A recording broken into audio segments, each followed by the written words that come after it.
Talking about the politics and the fallout of the same, the opposition has now responded to the relief which has come Ajit Pawar's way.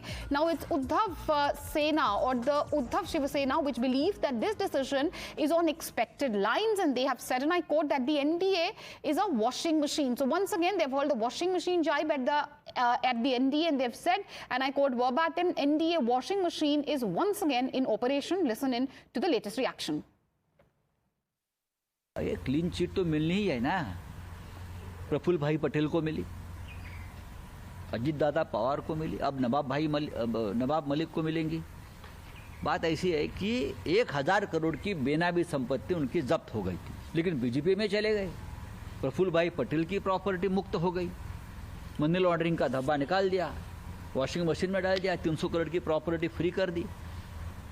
Ajit Dada Pawar कल शपथ ली BJP के साथ, मोदी जी के उपस्थिति में 2 या 3 दिन में ईडी इनकम टैक्स ने उनकी प्रॉपर्टी क्लियर कर दी।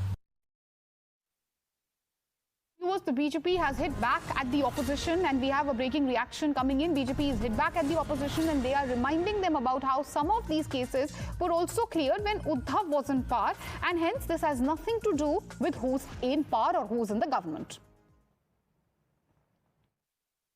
ऐसा नहीं होता। उद्धव जी जब थे तब भी अजित दादा की एक केस निकाली गई, तो पावर के वजह से हुई क्या, ये पावर का क्या संबंध है?